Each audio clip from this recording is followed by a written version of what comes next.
Alors, deuxième épisode, Guillaume, de nos enquêtes de l'étrange. Et nous allons cette fois-ci partir au Brésil, en tout cas au début. On va bien voir où ça nous emmène après.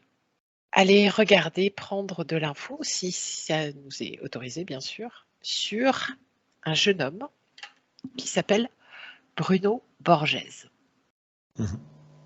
Alors, d'abord, est-ce qu'on peut obtenir des infos sur cet homme? Moi, de toute façon, avant de commencer les enquêtes, tu sais, je me connecte toujours à des scènes. C'est bizarre, bon voilà, il y a des choses qui viennent, et c'est comme si je rentrais dans une espèce de voyage, tu vois. Et là, je suis au milieu des roches. Je suis dans des roches. J'ai parcouru comme dans une espèce de grotte, en fait, où il y avait plein de cristaux, des cristaux noirs, des cristaux roses, et il y a quelque chose qui est caché. C'est comme si, quand tu as évoqué ce monsieur-là, ou ce garçon, je sais pas, c'est comme si il vivait comme un ermite, ou qu'il y avait quelque chose qui était caché. Il a un secret. Il est dans une grotte. Et il est loin des regards. Il est loin de la foule. Tout à fait. Ok. Très bien. Donc, est-ce que, alors, bien sûr, on va pas prendre d'infos sur sa vie intime, pas du tout. C'est pas du tout ce qui nous intéresse. C'est ce qu'il a proposé au monde. Est-ce que on peut avoir des infos par rapport à ça?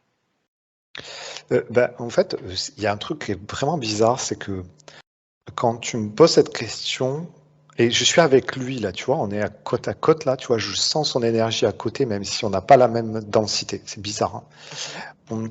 J'ai l'impression d'être avec une personne beaucoup plus éthérée que moi, tu vois. Et d'ailleurs, c'est assez intéressant parce que je comprends pas pourquoi je suis pas sur la même fréquence que lui. Pourquoi? Je sais pas. Ah, pardon. J'ai l'impression d'être beaucoup plus dense que lui, en fait. Est-ce que justement tu peux déjà avoir cette première info? Pourquoi?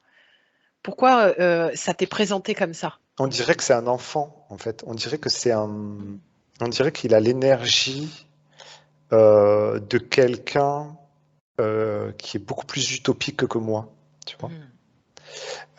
Quelqu'un qui, A conservé son âme d'enfant. ouais, mais qui est pas incarné, en fait, qui est pas Qui n'est bien, je sais Ah, pas. Il y a un truc ok. d'incarnation différent de moi, tu vois. Et alors, c'est assez intéressant parce que il m'amène à revenir dans cette grotte et dans cette grotte, il y a comme une culture de cristaux. Et je comprends pas ce que c'est ça. Et c'est comme si, tu sais, ça me fait penser à une culture de champignons. C'est souterraine et tout ça, machin, un peu caché, tout ça. Sauf que là, c'est pas des champignons, c'est des cristaux qui sortent de terre. Et il y a des noirs et il y a des roses. Et on dirait que il y a une sorte de réseau, en fait, qu'ils sont tous connectés entre eux. Et en fait, on dirait qu'il y a aussi une différence de polarité entre ces deux choses. Et qu'on pouvait créer des champs électromagnétiques entre ces deux différents cristaux. Ok. Je sais pas, c'est bizarre. Et demande-lui, donc du coup, est-ce que il accepte qu'on prenne de l'info sur ce qu'il a produit? Ah oui. Est-ce que c'est ok pour lui? Oui. Est-ce que oui? Ah oui, il est très enthousiaste à l'idée de partager ses idées. Pourquoi il se présente dans cette grotte de cristaux noirs et roses alors? Je sais pas, j'ai l'impression que c'est comme s'il y avait une histoire de champ électromagnétique. Ok. Et qui produisent une sorte d'énergie ou de source. Comme si c'est comme s'il avait euh, envie de créer une source d'énergie en utilisant la différence de potentiel entre ces différents cristaux. Et comme s'il avait détecté que, enfin, mais c'est même pas, il a même pas détecté, il le sait en fait depuis toujours. Il a la connaissance des cristaux et il sait que ils émettent pas tous la même énergie à la même fréquence et qu'en fait c'est une source infinie d'énergie et qu'en utilisant la différence de potentiel entre ces deux sources, il crée un champ qui était aussi infini. Est-ce que ces travaux sur Terre parlaient de ça? Ça me dit non. Est-ce que on peut parler de ça? De quoi? De ce qu'il a produit Sur Terre? ouais, dans son incarnation. Ça me dit non. Mais C'est pas je le suis plus intéressant. eh oui, mais mais c'est pourtant alors OK, c'est pas le plus intéressant, mais c'est pourtant ce qu'il a voulu, enfin, c'est ce qu'il a annoncé comme, pouvant aider l'humanité. La production, en l'occurrence, de 14 livres codés, cryptés. Il veut pas. C'est ça, et en fait, il me dit que c'est ça qui est intéressant. C'est cette énergie libre, en fait. OK, il y a enfin, pas de souci, Je suis désolé. non, mais il y a pas de problème. Ceci dit, on va tout à fait s'intéresser à ce qu'il nous montre, mais j'aimerais juste qu'il nous éclaire 2 minutes sur ce qu'il a voulu transmettre au monde à travers ses textes et à travers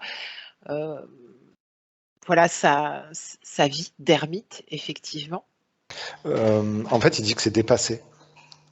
Quand en fait, il a fait ça avec une conscience d'humain et qu'en fait, il est connecté à des savoirs anciens. En fait, cet homme-là, il a une claire connaissance. Il est, il est relié, mais depuis le début, tu vois, je le vois, donc je le vois très été. Il est mort ou pas? Je ne pense pas. C'est bizarre parce que bon, je sais pas, mais en tout cas, c'est comme si il était plus là. Hein.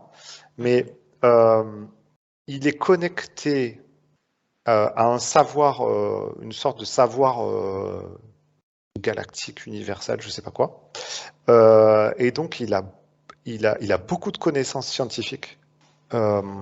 Et ça lui vient, tu vois, c'est comme, c'est une source infinie de connaissances. Et quand tu me parles des bouquins, c'est comme si c'était obsolète et qu'il avait fait ça teinté d'une conscience humaine euh, qui voulait faire des choses pour les humains, tu vois, mais derrière, il y avait quelque chose du sauveur, en fait, de l'ordre du sauveur. Et mais c'est comme si c'était quelque chose qui le ramenait en arrière dans les histoires des civilisations et des humains. Et alors que là, quand il m'a amené dans sa grotte pour regarder son système énergétique là, entre les différences de potentiel entre les différents cristaux, là, il est tourné vers l'avenir en fait. Et en fait, il veut aider les générations futures. Alors qu'avec ces bouquins, on a l'impression que je suis en train de regarder des vieux grimoires. Alors effectivement, hein, pour te dire, et ce qui est intéressant dans ce que tu as raconté, c'est cette sensation de pas être très incarné et même aussi d'être connecté à des savoirs, tu as dit galactiques, hein, c'est bien ça?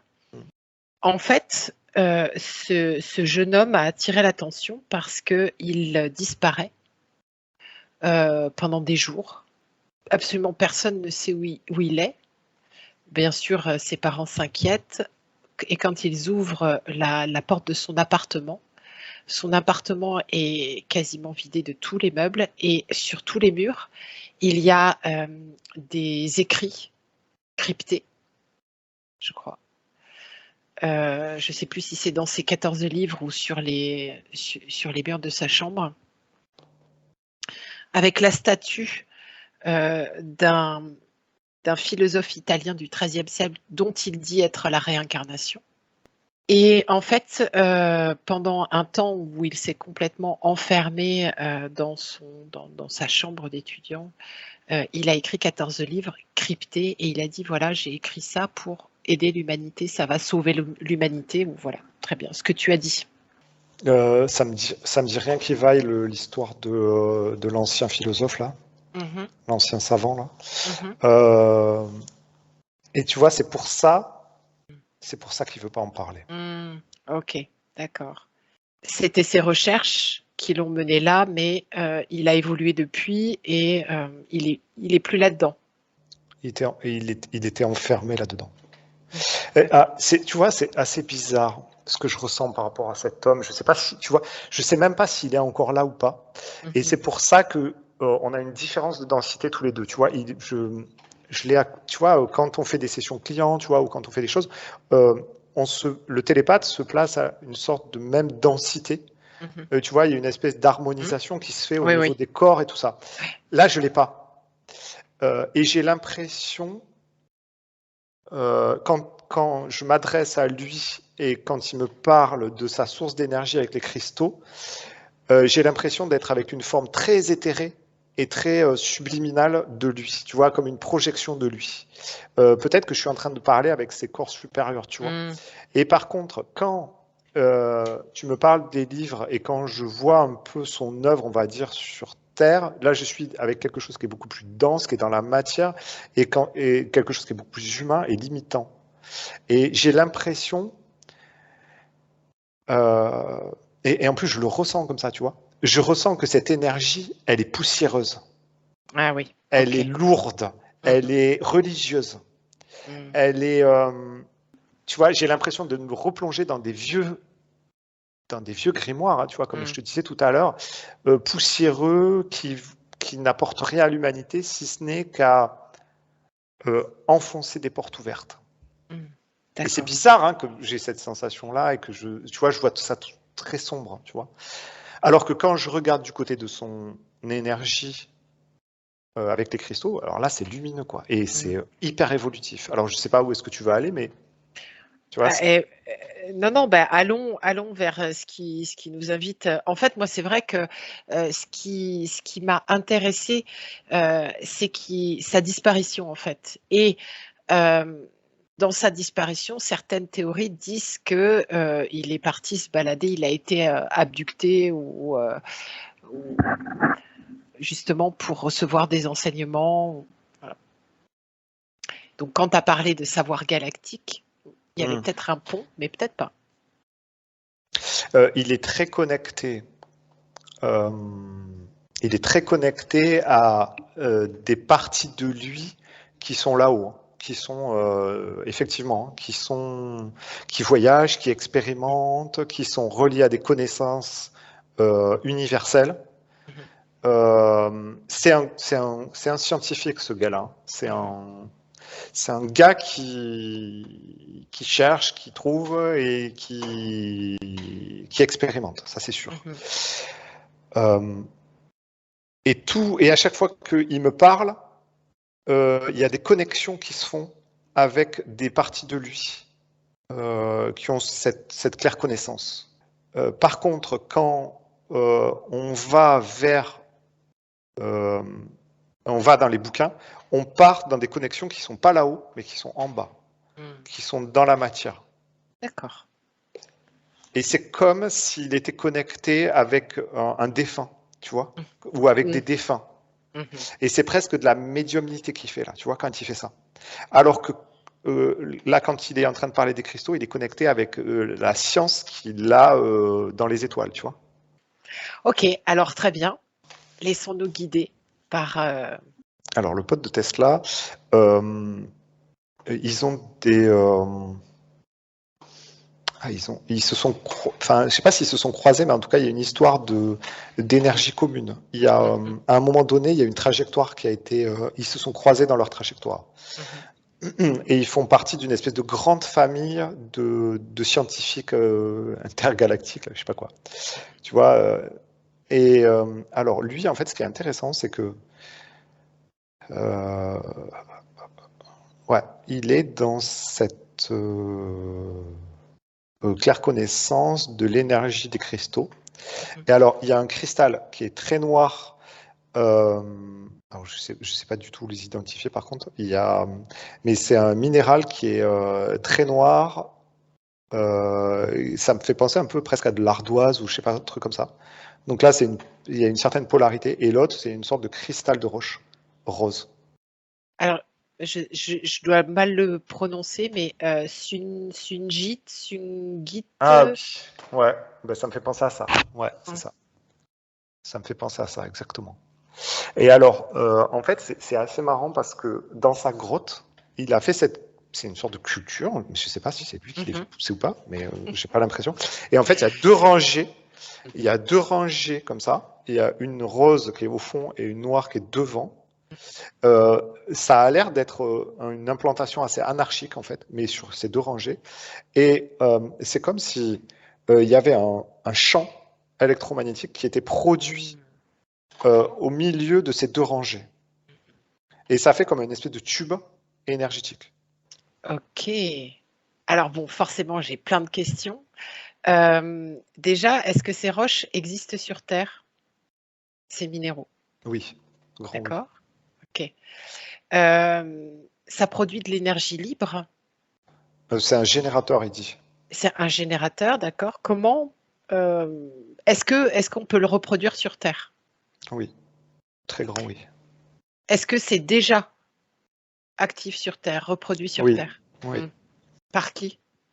Il y a une personne, il y a un monsieur qui le sait mais qui ne le dit pas. Hmm. Qui l'a fait chez lui mais qui ne le dit pas. Hmm. Et qui, je ne sais pas s'il l'utilise, mais en tout cas, il s'est caché ça aussi. Il y a quelque chose qui est caché dans un tunnel, encore une fois. D'accord. Et ce monsieur, bon, j'imagine que c'est pas le seul sur les 7 milliards. Non, après, il y a des scientifiques qui ont planché sur ça, mais qui l'ont abandonné au profit d'autres sources. Plus rentable, peut-être? Pas Non, plus pas forcément. rentable, plus puissante, mais dans le sens plus asservissante. Mhm.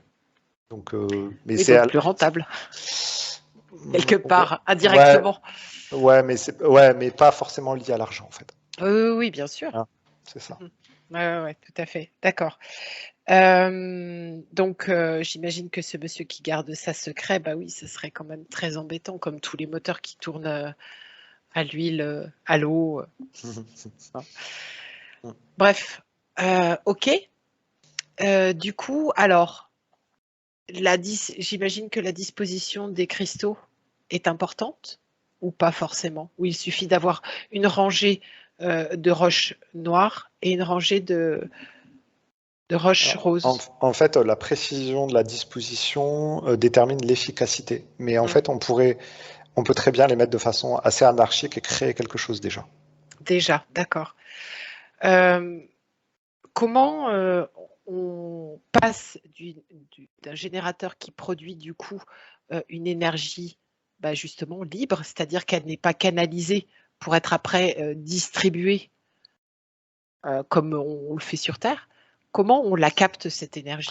Il y a une sorte de. C'est comme s'il y avait un tunnel. Mhm. Là, en fait, le tunnel permet que l'énergie ne se dissipe pas, qu'elle soit concentrée. Et après, à la sortie du tunnel, il y a une sorte de cercle.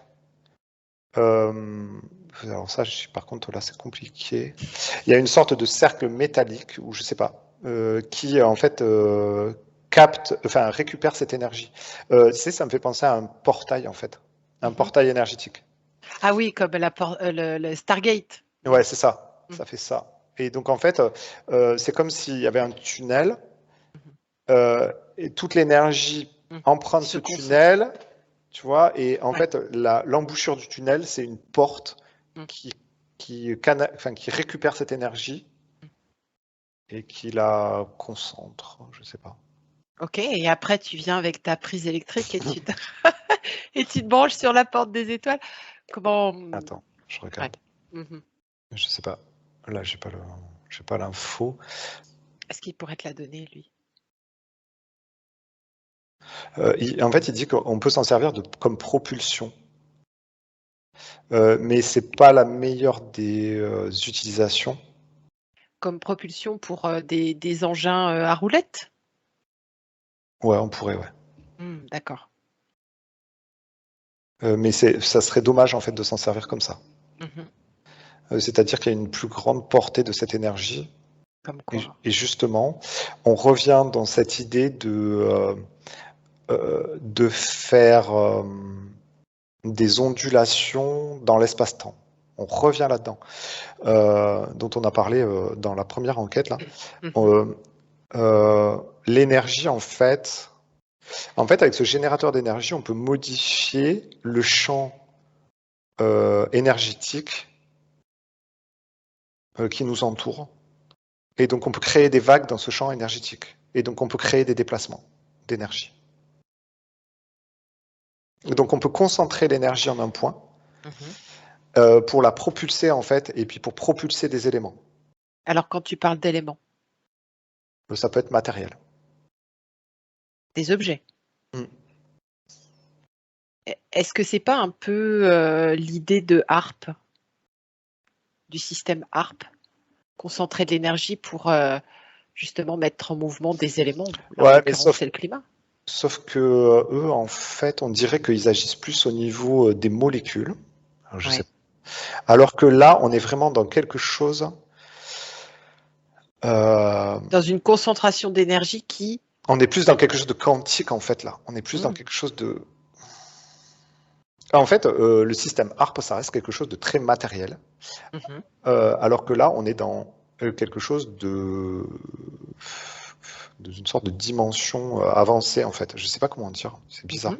J'ai pas les connaissances scientifiques pour ça, mais on dirait que, en fait, avec ce truc, c'est une sorte de téléportation, si tu veux. Ok, tu peux te servir de cette énergie comme d'une sorte de téléportation. C'est-à-dire que tu ne vas pas modifier la matière. Tu vois, si par exemple tu prends, je sais pas, tu prends un objet quelconque, tu prends, je sais pas, un stylo. Ok, tu vas pas agir sur les molécules de ce stylo. Tu vas pas décomposer le stylo pour le recomposer ailleurs. En fait, tu vas agir sur l'environnement du stylo.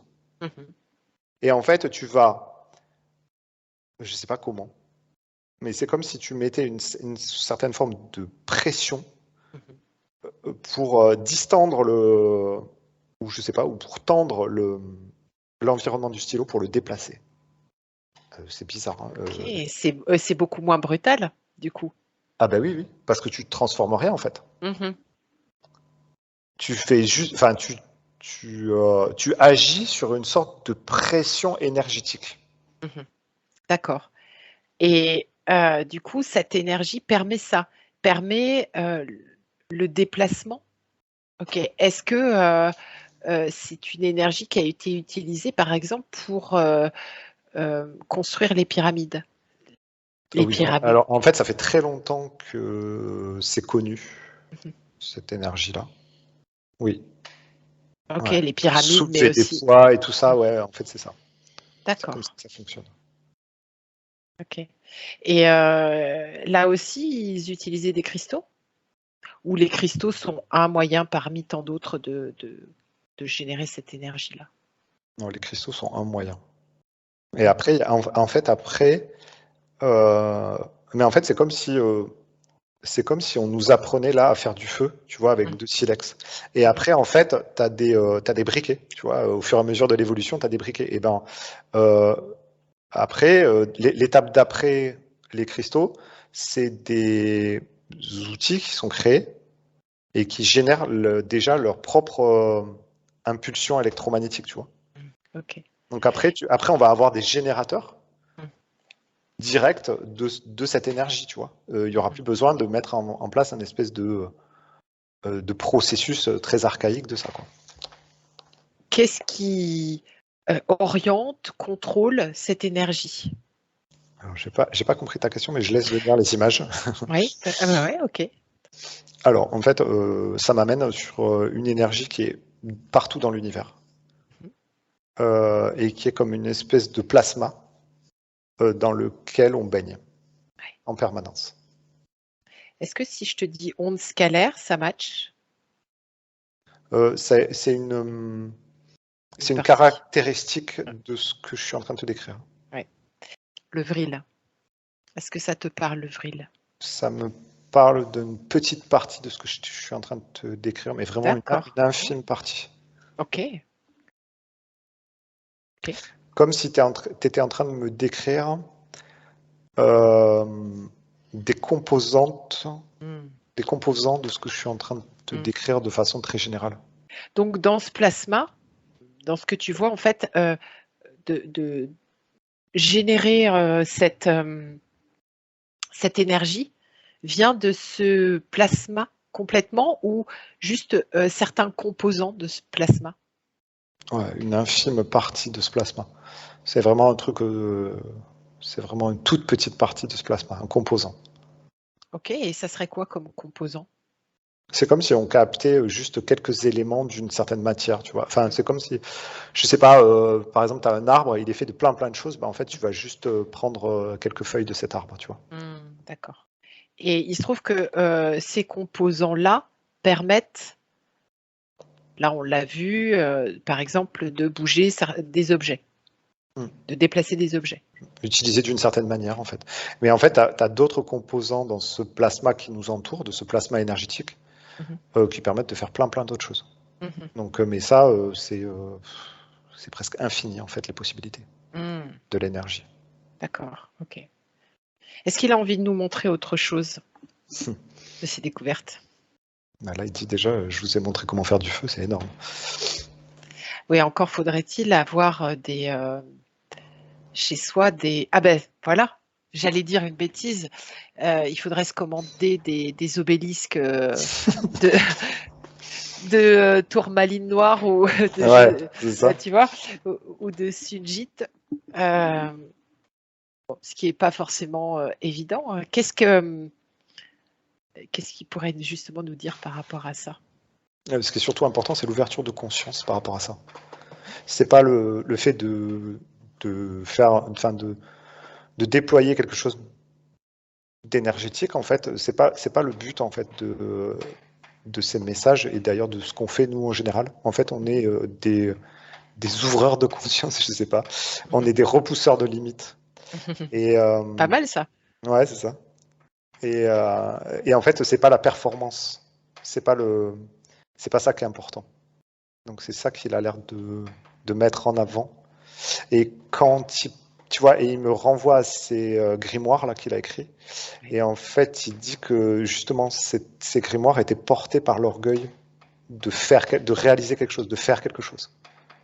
Alors que ce qui est important, en fait, c'est la portée de ce qui est révélé, c'est-à-dire l'ouverture de conscience que ça entraîne pour l'humain. Donc, en fait, ça passe par la conscience que ça existe pour que justement, un jour, au moment propice, ça se matérialise, c'est ça? Ouais, c'est ça. Mais au-delà de ça, ce qui est important, c'est ce que ça génère à l'intérieur de chaque humain. Et qu'est-ce que ça génère? Ça ouvre un champ immense, sans limite. C'est-à-dire que ça, si tu veux, c'est comme si nous, les humains, on était pour la plupart limités dans notre énergie en se disant, mais tu vois, ce truc, je peux pas le soulever là. Tu vois, ce caillou là, il pèse 100 kilos, je peux pas le soulever. Parce que je suis limité, je suis un être limité avec mes petits biceps et tout ça, tu vois. Et en fait, le fait d'ouvrir ce nouveau champ t'affranchit de ça, de cette pensée, en fait, et de ses limites. Et c'est ça qui est important. Et là, tu vois, j'ai les oreilles qui sifflent très fort. Moi aussi. Et pourquoi? C'est comme s'il y avait plein d'énergie qui veulent nous livrer des messages, en fait. Ça afflue, en fait. Il y a plein de... Ça intéresse beaucoup de monde, en fait, ça intéresse beaucoup d'énergie, ce sujet. En fait, c'est comme si... c'est comme si on était bombardé d'informations quand on est sur ces fréquences-là. Et qu'est-ce qu'on en fait de ces informations dont on est bombardé, nous, tous les deux, et tous ceux qui regarderont? On les accueille avec joie. On les engramme quelque part, elles ne font que nous Non, il n'y a rien à traverser. faire. Il y a rien à faire. C'est juste accueillir, en fait, c'est comme si... tu sais, c'est comme un enfant qu'on amène pour la première fois dans un nouveau parc, tu vois, de jeux, là, tu vois. Bah, c'est la même chose, en fait. En fait, ouais, t'as découvert un nouveau truc, c'est cool, ben, c'est bon, tu peux t'amuser, vas-y, lâche-toi, t'es en sécurité. Voilà, découvre ça, fais-le avec joie, fais-le avec légèreté. Il n'y a rien à faire, il y a juste à s'amuser, en fait. Très bien. Bah alors, on va le laisser.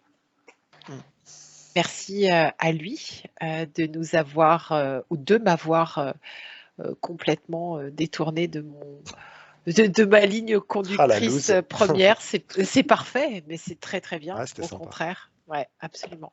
Merci à lui. Et nous, on va s'arrêter là. Et bah, vivement la suite. Hein. Ouais, c'est clair. À bientôt. À bientôt.